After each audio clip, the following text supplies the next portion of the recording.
નમસ્કાર. Relation between field and potential, electric field and electric potential વચ્ચેનો સંબંધ જોવાનો છે. આપણે અગાઉ ઇક્વિપોટેન્શિયલ સરફેસીસની ચર્ચા કરી. ઇક્વિપોટેન્શિયલ સરફેસ એટલે એવું પૃષ્ઠ, એવી સરફેસ, એવી સપાટી કે જેના પરના તમામ બિંદુ પાસે પોટેન્શિયલ સરખું હોય, જેને આપણે ઇક્વિપોટેન્શિયલ સરફેસીસ કહીએ છીએ. તો અહીં સમજો હું બે સપાટી દોરું છું. એક સપાટી જેના પરનું પોટેન્શિયલ v જેટલું છે અને તે ઇક્વિપોટેન્શિયલ સરફેસ છે, અને બીજી એક સપાટી એને પેરેલલ ગોઠવેલી છે અને એનું potential v plus delta v જેટલું છે. આ પણ ઇક્વિપોટેન્શિયલ સરફેસ છે, આ પણ ઇક્વિપોટેન્શિયલ સરફેસ છે. આ ઇક્વિપોટેન્શિયલ સરફેસ જે વિસ્તારમાં આવેલું છે એ વિસ્તારમાં વિદ્યુત ક્ષેત્રની ડાયરેક્શન આ તરફની છે. સમજો આ બિંદુ A છે અને આના પરનું કોઈ બિંદુ B છે. ઓકે, હવે આ A અને B બંને બિંદુઓ V પોટેન્શિયલ અને V plus delta V potential વાળા પૃષ્ઠ પરના બે બિંદુઓ છે. બંને ઇક્વિપોટેન્શિયલ સરફેસીસ છે. V પોટેન્શિયલ વાળા પૃષ્ઠ પર A બિંદુ આવેલું છે અને V પ્લસ ડેલ્ટા V પૃષ્ઠ પર B બિંદુ આવેલું છે. A અને B બિંદુ વચ્ચેનું ડિસ્ટન્સ ડેલ્ટા L જેટલું છે. માની લો કે આ ડિસ્ટન્સ અતિ સૂક્ષ્મ છે, ડેલ્ટા L અંતર એ અતિ સૂક્ષ્મ છે. તો આ બે બિંદુ વચ્ચે વિદ્યુત ક્ષેત્રને લગભગ આપણે કોન્સ્ટન્ટ ગણી શકીએ. હા, બંનેના પોટેન્શિયલ કોન્સ્ટન્ટ નથી, એકનું V છે અને બીજાનું V પ્લસ ડેલ્ટા V છે. જ્યાં ડેલ્ટા V બી હશે ટેન્ડ્સ ટુ 0. એટલે આ બંને ઇક્વિપોટેન્શિયલ સરફેસીસ એકબીજાને પેરેલલ ગોઠવેલા છે અને પોટેન્શિયલ ઇક્વિપોટેન્શિયલ સરફેસ પરના બે બિંદુ વચ્ચેનું ડિસ્ટન્સ ડેલ્ટા L છે. એટલે કે બે ઇક્વિપોટેન્શિયલ સરફેસીસ વચ્ચેનું ડિસ્ટન્સ ડેલ્ટા L જેટલું છે. હવે હું કોઈ એકમ ધન વીજભારની B બિંદુ પરથી A બિંદુ પર લાવું, મતલબ કે વિદ્યુત ક્ષેત્રની વિરુદ્ધ દિશામાં મારે એકમ ધન વીજભારને ગતિ કરાવવો છે. અગાઉ આપણે શીખ્યા કે એકમ ધન વીજભારને અનંત અંતરેથી ક્ષેત્રમાંના બિંદુ સુધી લાવવામાં આવે તો કરવું પડતું કાર્ય તે બિંદુનું પોટેન્શિયલ કહેવાય. પણ આપણે અનંત અંતરેથી એકમ ધન વીજભારને કોઈ બિંદુ નથી લઈ જતા. આપણે ક્ષેત્રમાંના જ કોઈ બિંદુ પરથી ક્ષેત્રમાંના જ બીજા કોઈ બિંદુ સુધી લઈ જઈએ છીએ. જો હું અનંત અંતરેથી અહીંયા લાવતે તો આનું પોટેન્શિયલ એટલે કરવું પડતું કાર્ય એ બી બિંદુનું પોટેન્શિયલ કહેવાય. અનંત અંતરેથી એકમ ધન વીજભારને એ બિંદુ પર લાવતે તો કરવું પડતું કાર્ય એ બિંદુનું પોટેન્શિયલ કહેવાય. પણ હું તો એને ક્ષેત્રમાંના જ બી બિંદુથી એ બિંદુ સુધી લઈ જાઉં છું તો કરવું પડતું કાર્ય એ આ બે વચ્ચે પોટેન્શિયલ ડિફરન્સ બરાબર હશે. પાછા એકવાર અનંત અંતરેથી બી સુધી લાવું તો બી નું પોટેન્શિયલ આપશે કરવું પડતું કાર્ય. અનંત અંતરેથી એ પાસે લાવું તો કરવું પડતું કાર્ય એનું પોટેન્શિયલ આપશે. પણ હું B પરથી A પર લાવું તો જે કાર્ય કરવું પડશે એ કાર્ય આ બે વચ્ચેના પોટેન્શિયલ ડિફરન્સ બરાબર હશે. ઓકે, ચાલો તો હવે કાર્યની વ્યાખ્યા અનુસાર કાર્ય બરાબર બળ ગુણ્યા સ્થાનાંતર F ડોટ D. કાર્ય બરાબર બળ ગુણ્યા સ્થાનાંતર બરાબર જો હું ક્ષેત્રની વિરુદ્ધ દિશામાં ગતિ કરાવું તો અહીંયાથી અહીંયા સુધી હું લઈ આવીશ. જ્યારે અહીંથી અહીં સુધી લાવે એટલે મારે બળ લગાડવું પડશે અને એ એકમ ધન વીજભાર પર લાગતું બળ એ વિદ્યુત ક્ષેત્રના કારણે જો હું લખું તો Q * E જેટલું હશે. F બરાબર Q * E dot D. D ના બદલે હું લખી દઉં છું ડેલ્ટા L, કેમ કે હું B પરથી A પર લાવું છું તો ત્યાં સ્થાનાંતર ડેલ્ટા L જેટલું થશે. તો Q * E dot delta L બરાબર E ડોટ ડેલ્ટા L થશે. કારણ કે Q બરાબર તો એકમ ધન વીજભાર છે તો W બરાબર E ડોટ dl થશે. W બરાબર E ડોટ ડેલ્ટા L થશે. ઓકે, ચાલો હવે આપણે વ્યાખ્યા પરથી એવું નક્કી કર્યું પોટેન્શિયલની કે અનંત અંતરેથી ક્ષેત્રમાંના બિંદુ સુધી લાવવા માટે કરવું પડતું કાર્ય તે બિંદુનું પોટેન્શિયલ કહેવાય. અત્યારે આપણે ચર્ચા કરી કે જો હું B પરથી A પર લઈ જાઉં તો B પરથી A પર એકમ ધન વીજભારને લઈ જવા માટે કરવું પડતું કાર્ય એ B અને A વચ્ચે પોટેન્શિયલ ડિફરન્સ બરાબર હશે. એમાં આ B બિંદુ પરનું પોટેન્શિયલ પ્રારંભિક હશે અને A બિંદુ પરનું પોટેન્શિયલ અંતિમ હશે. તો વ્યાખ્યા અનુસાર W બરાબર ડેલ્ટા V બની જશે is equal to E dot delta L થશે. બરાબર. હવે ડેલ્ટા v બરાબર v minus v plus delta v minus v plus delta v is equal to e delta l. જો આપણે આ લગાડેલું બળ બાહ્ય બળ હોય તો બાહ્ય બળની દિશામાં જ ડેલ્ટા l સ્થાનાંતર થશે, તો બે વચ્ચેનો એંગલ 0 કહેવાશે. અને જો એ વિદ્યુત ક્ષેત્રને કારણે હશે તો વિરુદ્ધ દિશામાં હશે. પણ આપણે એને બાહ્ય બળ ગણીએ છીએ, વિદ્યુત ક્ષેત્ર આ ડાયરેક્શનમાં છે, એની વિરુદ્ધમાં બાહ્ય બળ જે આપણે લગાડીએ છીએ તે q e જેટલું છે, તો એના વડે થતું કાર્ય પોટેન્શિયલ ડિફરન્સ બરાબર હશે. એટલે v માઇનસ ડેલ્ટા v બરાબર e ડેલ્ટા l થશે. માટે આને આ કેન્સલ, તો e બરાબર minus delta v upon delta l થશે. જ્યાં ડેલ્ટા v જે નેગેટિવ આવ્યું એવું સૂચવે છે કે આનું પોટેન્શિયલ આના પોટેન્શિયલ કરતા ઓછું હશે. અને તમને યાદ હોય તો જો આ બિંદુવત ચાર્જ હોય q, એનું ક્ષેત્ર આપણે આમ લઈએ છીએ, જો એ બિંદુવત ચાર્જ ધન હોય તો હવે આની આજુબાજુના વિસ્તારમાં જો હું ગોળાકાર કવચ દોરું જેનું કેન્દ્ર q બીજભાર પર હોય તો આ કવચને હું ઇક્વિપોટેન્શિયલ સરફેસ તરીકે લઈ શકું. તો આના પરનું પોટેન્શિયલ આના પરનું આ બિંદુનું પોટેન્શિયલ સરખું હશે. એ જ રીતે જો હું આમ લઈશ તો આને પણ હું ઇક્વિપોટેન્શિયલ સરફેસ ગણી શકું. તમને ખ્યાલ છે કે પોટેન્શિયલ V બરાબર k q upon r, જ્યાં r બરાબર વીજબળથી બિંદુનું અંતર, તો અહીંયા જો હું આ બિંદુના આ સરફેસના પોટેન્શિયલને v1 કહી દઉં તો આ અંતરને હું r1 કહી દઈશ, આટલું અંતર r1 બનશે અને આ અંતર બનશે r2.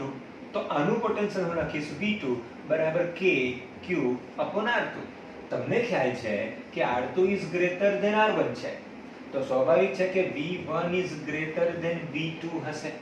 એટલે કે ક્ષેત્ર જે ડાયરેક્શનમાં જાય છે બરાબર, તો આ બિંદુ પાસેનું પોટેન્શિયલ ઊંચું છે અને આ બિંદુ પાસેનું પોટેન્શિયલ નીચું છે. તો અહીંયા પણ તમે ધ્યાન કરો, આપણું ક્ષેત્ર આ ડાયરેક્શનમાં જાય છે, તો સ્વાભાવિક છે કે જે ડાયરેક્શનમાં જાય છે એ તરફનું પોટેન્શિયલ ઘટતું જ હશે, કેમ કે તે ધન વીજબળથી દૂર જાય છે. એમ કે ધન વીજબળથી દૂર જાય છે, અથવા જો ઋણ વીજબળ તરફ જતું હશે તો આ મોટું હશે પણ નેગેટિવ મોટું હશે, અને આ નાનું હશે નેગેટિવ નાનું હશે. પણ જો ધન વીજભાર આ તરફ હોય તો આ મોટું હશે પોઝિટિવ, અને આ નાનું હશે આના કરતા પોઝિટિવ. બરાબર. તો આપણે તો લીધું છે v કરતા ડેલ્ટા v જેટલું મોટું, પણ ખરેખર તો આના કરતા નાનું છે, તો સ્વાભાવિક છે કે ડેલ્ટા v ની વેલ્યુ માઈનસ હોવી જોઈએ, તો જ v અને આ બનશે v માઈનસ ડેલ્ટા v. આનું પોટેન્શિયલ ઊંચું હશે, આનું પોટેન્શિયલ નીચું હશે, તો અહીંયા મારે લખવું જોઈએ માઈનસ ડેલ્ટા v. એટલે કે ભલે પ્લસ લખેલો હોય પણ ડેલ્ટા v ની કિંમત નેગેટિવ હશે, એટલે તો અહીંયા માઈનસ આવ્યું છે. e બરાબર minus delta v upon delta l. તો આ થઈ ગયો વિદ્યુત ક્ષેત્ર E અને પોટેન્શિયલ વચ્ચેનો સંબંધ. હવે જો તમે વિદ્યુત ક્ષેત્રને મૂલ્ય સ્વરૂપે લખશો તો એ delta v upon delta l સ્વરૂપે લખી શકાશે. એટલે કે આને તમે માનાંકમાં લઈ લો તો કરી જવાનું એ પોઝિટિવ, બરાબર. અથવા તમે આમ પણ લખી શકશો E બરાબર dv અપોન dl કે પછી dv અપોન dr. આ થઈ ગયા વિદ્યુત ક્ષેત્ર અને પોટેન્શિયલ વચ્ચેનો સંબંધ. ઓકે, ચલો હવે આ ઘટનાની સાથે સંકળાયેલા બે અગત્યના મુદ્દા છે. એમાં એક મુદ્દો એવો છે કે વિદ્યુત ક્ષેત્રની દિશા કઈ તરફની હશે. તો કે એવું કહેવાય છે કે કોઈ પણ બિંદુ પાસેથી તમે જે ડાયરેક્શનમાં અંતર કાપો છો અને એ ડાયરેક્શનમાં પોટેન્શિયલનું મૂલ્ય ઝડપથી ઘટતું હોય, એટલે કે પોટેન્શિયલ ડિફરન્સ મોટો હોય, એ દિશામાં વિદ્યુત ક્ષેત્ર હશે. જે ડાયરેક્શનમાં તમે અમુક અંતર કાપો છો એ ડાયરેક્શનમાં પોટેન્શિયલ ડિફરન્સ જો વધારે હશે તો એ ડાયરેક્શનમાં વિદ્યુત ક્ષેત્ર હશે. એના સિવાયની ડાયરેક્શનમાં તમે એટલું જ અંતર કાપશો તો પોટેન્શિયલ ડિફરન્સ પેલા જેટલો ફેરફાર વાળો મોટો હશે નહીં. જેમ કે માની લો કે આ બિંદુ A છે અને આ બિંદુ B છે. A અને B બિંદુ વચ્ચેનું ડિસ્ટન્સ dl જેટલું છે. ઓકે, તો હું dl અંતર આ ડાયરેક્શનમાં કાપું, એના બદલે dl અંતર જો હું આ ડાયરેક્શનમાં કાપતે, આ અંતર અને આ અંતર સરખું, બરાબર. તો આ બિંદુનું પોટેન્શિયલ બંને રેખા માટે સેમ છે, પણ આ બિંદુનું પોટેન્શિયલ એટલે b નું પોટેન્શિયલ, અને અહીંનું પોટેન્શિયલ b નું પોટેન્શિયલ નહીં, b કરતા નીચે કોઈ પૃષ્ઠ હશે બીજું ઇક્વિપોટેન્શિયલ સરફેસ એના જેટલું હશે. હવે આપણે નક્કી કર્યું કે અહીંયા પોટેન્શિયલ ઊંચું, અહીંયા પોટેન્શિયલ નીચું, એટલે કે જેમ ક્ષેત્રની દિશામાં જાવ તેમ પોટેન્શિયલ ઘટતું જાય છે. તો આના કરતા આ પોટેન્શિયલ ઓછું છે, આના કરતા આ પોટેન્શિયલ પણ ઓછું છે, પણ આ બે વચ્ચે પોટેન્શિયલ ડિફરન્સ એમાં આ વધારે છે અને આ ઓછા પોટેન્શિયલ વાળું છે. એટલે તમે dl અંતર આ તરફ જાવ છો અને dl અંતર તમે આ તરફ જાવ છો, તો અહીંયા તમે ગયા આ સરફેસ પરથી આ સરફેસ પર. એવું ધારી લઈએ કે આનું પોટેન્શિયલ 2 વોલ્ટ છે, આનું પોટેન્શિયલ 6 વોલ્ટ છે, આનું પોટેન્શિયલ 8 વોલ્ટ છે, બરાબર. તો ડેલ્ટા એ જેટલું ડિસ્ટન્સ તમે આ બાજુ ગયા તો પોટેન્શિયલ ડિફરન્સ થઈ ગયો 8 - 2 બરાબર 6 વોલ્ટ. ડેલ્ટા એ જેટલું ડિસ્ટન્સ આ બાજુ ગયા, આ અંતર પણ ડેલ્ટા એલ છે એવું સમજો. ડેલ્ટા ડિસ્ટન્સ આ બાજુ ગયા તો આનું પોટેન્શિયલ 2 વોલ્ટ, આનું પોટેન્શિયલ 6 વોલ્ટ, એટલે આવશે 6 - 2 બરાબર 4 વોલ્ટ. ઓકે, તો જે ડાયરેક્શનમાં પોટેન્શિયલ ડિફરન્સ મોટો હશે એ ડાયરેક્શનમાં વિદ્યુત ક્ષેત્ર હશે. આ એક મુદ્દો છે. જે ડાયરેક્શનમાં પોટેન્શિયલ ડિફરન્સ આપેલ અંતર માટે મોટો હશે એ ડાયરેક્શનમાં વિદ્યુત ક્ષેત્રની દિશા હશે, બરાબર છે. બીજો મુદ્દો કે કોઈ પણ બિંદુએ આ વિદ્યુત ક્ષેત્રનું મૂલ્ય કોઈ પણ બિંદુ પાસે, આ ક્ષેત્રમાંના કોઈ પણ બિંદુ પાસે આ વિદ્યુત ક્ષેત્રનું મૂલ્ય એટલે E બરાબર ડેલ્ટા V થઈ શકે જો ડેલ્ટા L બરાબર 1 એકમ હોય તો.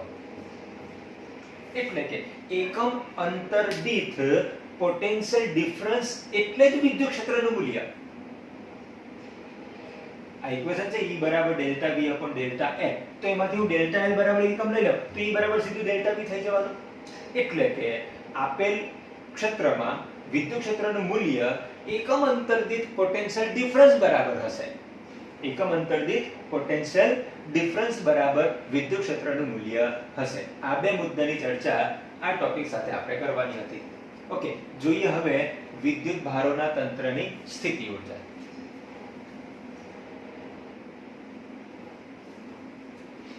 Okay, next topic potential energy of a system of charges. સ્થિતિ ઊર્જા વિદ્યુત ભારના તંત્ર માટે, એટલે કે વિદ્યુત ભારોના તંત્રની સ્થિતિ ઊર્જા. Potential energy of a system of charges. આપણે એવું ભૂતકાળમાં ક્યારેક શીખ્યા હશો કે કોઈ પણ તંત્ર બનતું હોય ને એટલે બનાવવા માટે કાર્ય કરવું પડે. કરેલું કાર્ય એ તંત્રમાં સ્થિતિ ઊર્જા સ્વરૂપે સંગ્રહ પામે. તો અહીં પણ આપણે વીજભારોના તંત્ર બનાવવાના છે અને વીજભારોના તંત્ર બનાવવા માટે આપણે વીજભારને અનંત અંતરેથી અવકાશમાંના આપેલા બિંદુ પાસે લાવવું છે. સમજો મારી પાસે બે વીજભારો છે અથવા બે વીજભાર લાવીને મારે તંત્ર બનાવવું છે. પહેલો વીજભાર હું આ બિંદુ પાસે લાવીશ, એ બિંદુ પાસે, અને બીજો વીજભાર હું બી બિંદુ પાસે લાવીશ અને તંત્ર બનાવીશ બે વીજભારો. બંને વીજભારો એક Q1 છે અને બીજો Q2 છે. Q1 અને Q2 વીજભારો આપણે જ્યાં તંત્ર બનાવવાના છે એનાથી અનંત અંતરે છે. વળી પાછી થોડીક વધારાની ચોખવટ કરી લઈએ કે આ બંને પણ એકબીજાથી અનંત અંતરે છે. એટલે સમજો Q1 અહીંયા છે તો Q2 એનાથી અનંત અંતરે અહીંયા છે અને એ Q2 આનાથી બી અનંત અંતરે છે. કે તો Q1 અને Q2 બે વીજભારોને હું અવકાશમાંના A અને B બિંદુ પાસે લાવીને તંત્ર બનાવવા માંગુ છું. હવે એ તંત્ર બનાવવા માટે મારે Q1 ને અનંત અંતરેથી A બિંદુ પર લાવવાનો અને Q2 ને અનંત અંતરેથી B બિંદુ પર લાવવાનો. બંને વીજભારને લાવવા માટે જે હું કાર્ય કરીશ એ કાર્યનો સરવાળો કરીશ, બૈજિક સરવાળો, અને એ સરવાળો કરતા જેટલું કુલ કાર્ય મળશે એ કાર્ય આપેલ તંત્રમાં ઊર્જા સ્વરૂપે સંગ્રહ પામશે. કશે વ્યય થશે નહીં. એટલા માટે વ્યય નહીં થશે કે આપણે જે વીજભારોને લાવીશું એ ક્યાં તો ગુરુત્વાકર્ષણ ક્ષેત્રમાં હશે. ખાસ કરીને આ કન્સેપ્ટમાં તો આપણે ઇલેક્ટ્રિકલ ફિલ્ડમાં લાવીશું અને વિદ્યુત ક્ષેત્ર એ તો સંરક્ષી બળ ક્ષેત્ર છે અને સંરક્ષી બળ ક્ષેત્રમાં સ્થાનાંતર દરમિયાન થતું કાર્ય પૂરેપૂરું ઊર્જા સ્વરૂપે સંગ્રહ પામશે, વ્યય પામતું નથી. તો અહીં શરૂઆતમાં હું Q1 વીજભારને એ બિંદુ પર લાવું છું. આ અવકાશમાં આટલા વિસ્તારમાં એવો કોઈ વીજભાર નથી, એવું કોઈ ક્ષેત્ર નથી કે જે આના પર બળ લગાડી શકે. મતલબ કે આને અહીંયા લાવવા માટે કોઈ પ્રકારનું કાર્ય કરવું પડતું નથી. તો તો હું Q1 ને એ બિંદુ પર ગોઠવી દઉં, એ દરમિયાન કરવું પડતું કાર્ય W1 બરાબર 0. કેમ કાર્ય નહીં કરવું પડે? કાર્ય ત્યારે કરવું પડે જ્યારે એ કોઈ બળ ક્ષેત્રમાં હોય. અહીંયા તો કોઈ બળ ક્ષેત્ર છે જ નહીં. અહીંથી લઈને અનંત સુધી કોઈ બળ ક્ષેત્ર નથી. હા, જે ક્ષેત્ર હશે તે આનું હશે, પણ એનું ક્ષેત્ર એના પર થોડું બળ લગાડે. આ Q1 નું ક્ષેત્ર Q1 વીજભાર પર બળ લગાડતું નથી. Q1 નું ક્ષેત્ર બીજા કોઈ વીજભાર પર બળ લગાડશે. હવે એને હું અહીંયા લાવું છું, એ દરમિયાન માર્ગમાં કશે બીજું કોઈ ક્ષેત્ર છે જ નહીં, તો Q1 ચાર્જ પર કોઈ બળ લાગવાનું નથી. તો કોઈ બળ ન લાગતું હોય તો હું અહીંથી અહીંયા સુધી વગર કાર્ય કરીએ લાવી શકું. એટલે કે Q1 ને એ બિંદુ પાસે લાવ, એ દરમિયાન કરવું પડતું કાર્ય 0 છે. હવે મારે લાવવાનો છે Q2 ને B બિંદુ પાસે. પણ Q2 B બિંદુ પાસે આવે તે પહેલા Q1 એ બિંદુ પાસે આવી ગયો, તો Q1 એ હવે પોતાનું ક્ષેત્ર નક્કી કરી લીધું આમાં. હવે જો હું Q2 ને લાવીશ તો એ Q1 ના ક્ષેત્રમાં લાવીશ, તો Q1 નું ક્ષેત્ર Q2 પર બળ લગાડશે. અને હવે એ બળની વિરુદ્ધમાં આપણે બાહ્ય બળ લગાડવું પડશે. એટલે કે હવે Q2 પર કાર્ય કરવું પડશે અને Q2 ને અહીંયા લાવીશ. જેટલું કાર્ય કરીશ એ કાર્ય Q1 અને Q2 થી બનતા તંત્રની સ્થિતિ ઊર્જા બરાબર બની જશે. સ્થિતિ ઊર્જા સ્વરૂપે સંગ્રહ પામશે. એ જ તો કહેવાશે potential energy of system of charges. Okay, પણ આપણને ખ્યાલ છે કે કાર્ય માટેનું ઇક્વેશન છે W બરાબર Q * V. જો યાદ હોય તો W બરાબર Q * V, જ્યાં V જે બિંદુ પાસે લાવવાના છો એ બિંદુ પાસેનું પોટેન્શિયલ અને Q જેને તમે લાવો છો એના પરનો ચાર્જ. તો Q ના બદલે મારે લખવાનું Q2 અને અહીંયા જે હશે તે Q1 ને કારણે R12, કેમ કે અહીંયા હું બીજાને લાવવાનો છું તો બે વચ્ચેના ડિસ્ટન્સ હું R12 કહી દઉં, તો આ બિંદુ પાસે પોટેન્શિયલ બનશે V બરાબર K Q1 upon R12. આ પોટેન્શિયલ અહીંયા છે. એ V એટલે આ V. તો અનંત અંતરેથી કોઈ પણ V પોટેન્શિયલ વાળા બિંદુ પાસે લાવવા માટે કરવું પડતું કાર્ય W બરાબર Q * V. W બરાબર Q * V. તો W2 બરાબર Q2 * V બરાબર Q2 અને V બરાબર K. K એટલે 1/4 pi epsilon 0 Q1 upon R12.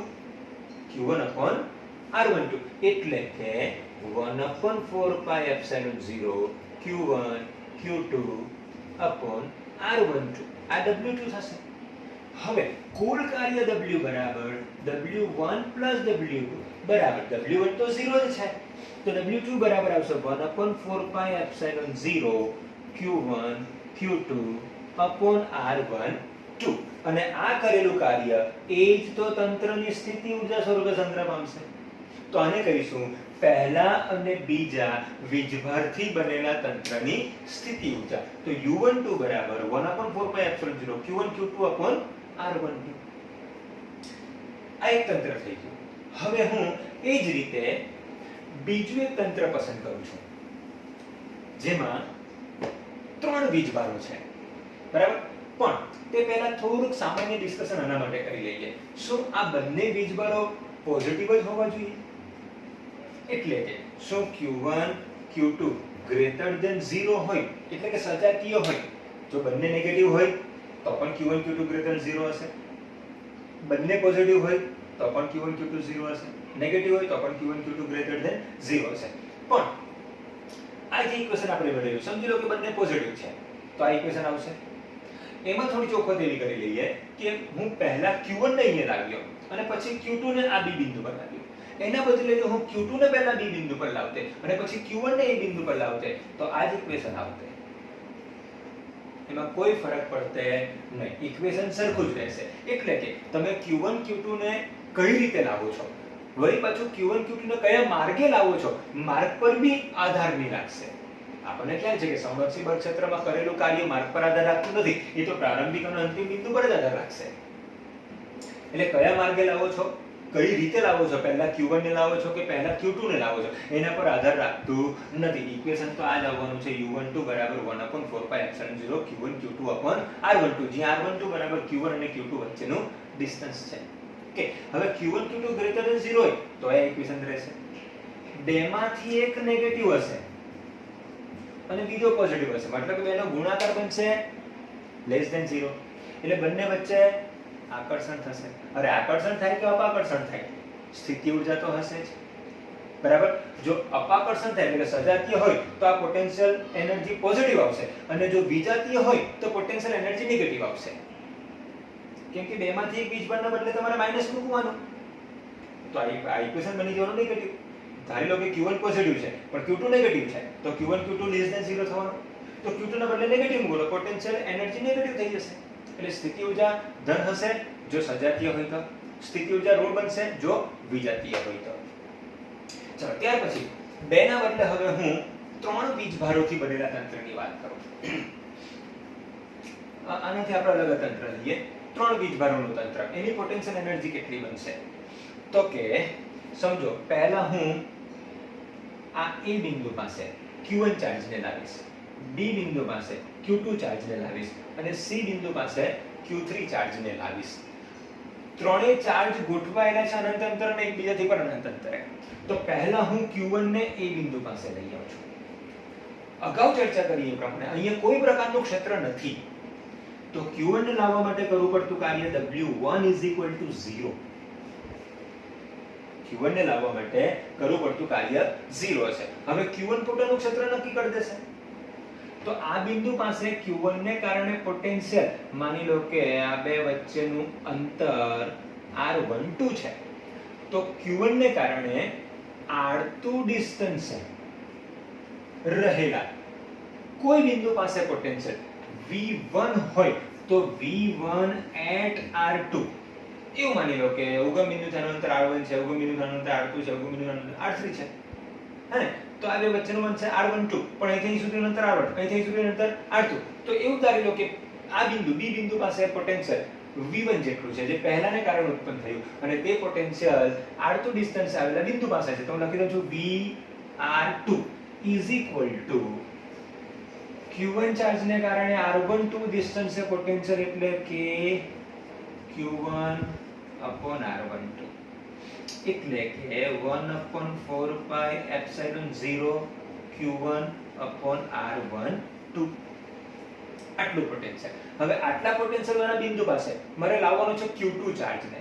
તો Q2 ચાર્જને લાવવા માટે કરવું પડતું કાર્ય જો W હોય તો W is equal to Q2 into V1 of R2 એટલે કે R2 એને હું વેક્ટર કહી દઉં છું.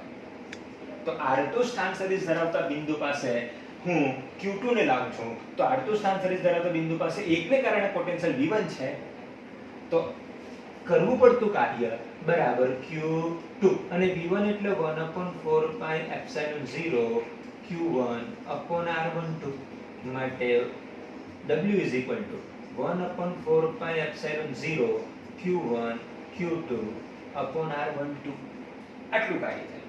હવે હજી મારે ત્રીજો વીજભાર C બિંદુ પાસે લાવવાનું છે, પણ હવે અહીંયા Q2 આવી ગયો, તો Q1 તો અહીંયા પોટેન્શિયલ ઉત્પન્ન કરશે, સાથે સાથે Q2 પણ પોટેન્શિયલ ઉત્પન્ન કરશે.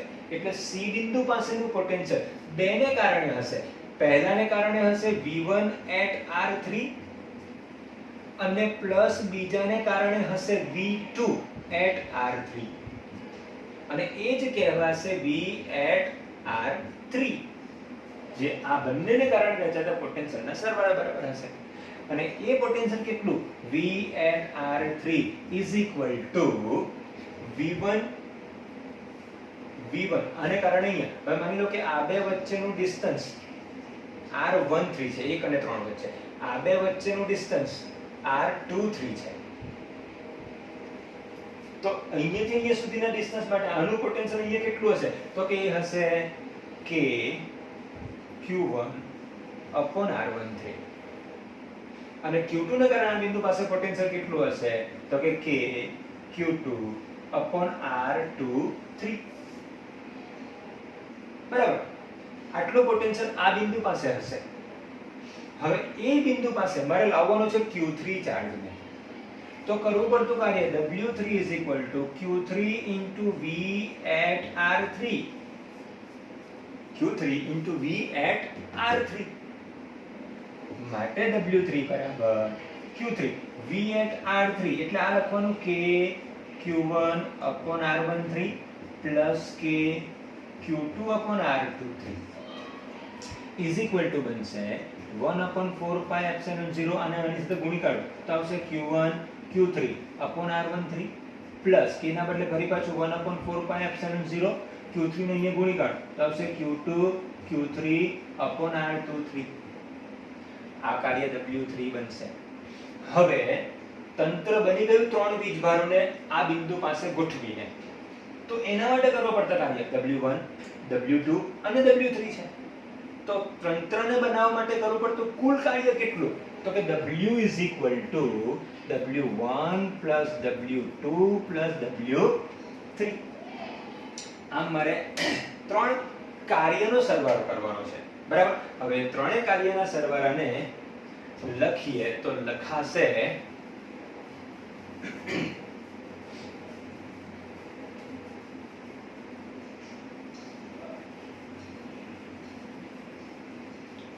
પહેલા w1 એ તો 0 જ છે તો બનશે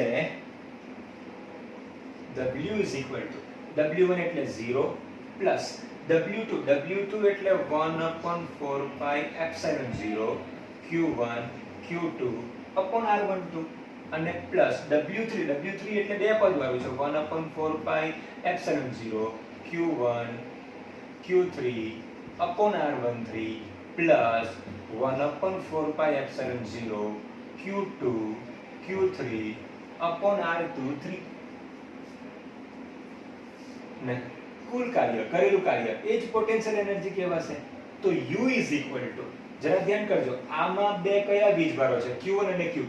q1 અને q2 ની પોટેન્શિયલ એનર્જીને આપણે u12 લખી હતી 1/4 pi epsilon 0 તો એને લખી દઉં છું u12 પ્લસ આ કોના વચ્ચેની છે તો કે u1 અને 3 વચ્ચે એટલે u13 ની પ્લસ આ કોના વચ્ચે છે u23. આમ ત્રણ વીજભાર હોય તો u12 u13 u23 એટલે પહેલા બીજાની જોડ, પહેલા ત્રીજાની જોડ અને બીજા ત્રીજાની જોડ. જેટલી જોડ બને એટલી પોટેન્શિયલ એનર્જીના પદ આપશે. તો u બરાબર આ રીતે લખાશે. જો આ સ્વરૂપમાં લખવું હોય તો u12 એટલે આ થઈ જવાનું. એને મારે શોર્ટ ફોર્મમાં લખવું હોય તો sigma i running from 1 to n અને j running from 1 to n પણ j is not equal to i. તો ઇક્વેશન હું લખીશું 1/4 pi epsilon 0 qi qj upon rij upon rij અને વળી પાછું i is less than j હશે. i is less than j એટલે 1 2 1 3 2 3 હે 1 2 1 3 2 3 તો i j કરતા i નાનું હશે. આપણે જે સ્વરૂપ લખ્યું છે એના માટે તો u is equal to sigma i running from 1 to n j running from 1 to n i is not equal to j એટલે કે u11 ની હશે u22 ની હશે અને i less than j. આ બધી શરતોને આધારે 1/4 pi epsilon 0 qi qj upon rij આ ઇક્વેશન તૈયાર થશે. બરાબર? આ બે માટે હતું, ત્રણ માટે જોઈ લીધું. દરેક ગમે એટલા વીજભારો ગમે એવા મૂલ્યના લઈ આવો, એની જોડ બનાવો, બે વચ્ચેનો ડિસ્ટન્સ નક્કી કરો અને તંત્રની સ્થિતિ ઊર્જા તમે આ ઇક્વેશનથી ગણી શકો. બરાબર? આમાં પણ આપણે એવું વિચારી શકીએ કે તમે પહેલા q1 ને લાવો કે પહેલા q2 ને લાવો કે પહેલા q3 ને લાવો, ગમે તેને લાવો, કરવા પડતા કાર્યનું મૂલ્ય આ જ આવવાનું છે અને એ જ એનામાં સ્થિતિ ઊર્જા સ્વરૂપે સંગ્રહ પામવાનું છે. ઓકે, તો આ થઈ ગયું આપણું બે વીજભારોનું તંત્ર, ત્રણ વીજભારોનું તંત્ર, બરાબર? એની સ્થિતિ ઊર્જાનું મૂલ્ય, એનું સૂત્ર. કોઈ પણ હવે તમને એક્ઝામ્પલ આપેલો હોય કે સમજો ચોરસ છે, ચોરસના ચાર શિરોબિંદુઓ પર અમુક મૂલ્યના વીજભારો મૂકેલા છે, તો આ તંત્રની સ્થિતિ ઊર્જા કેટલી હશે એવું કંઈક શોધવાનું કહે. ઓકે, તો શોધી શકાય આ કન્સેપ્ટનો ઉપયોગ કરી. Thank you.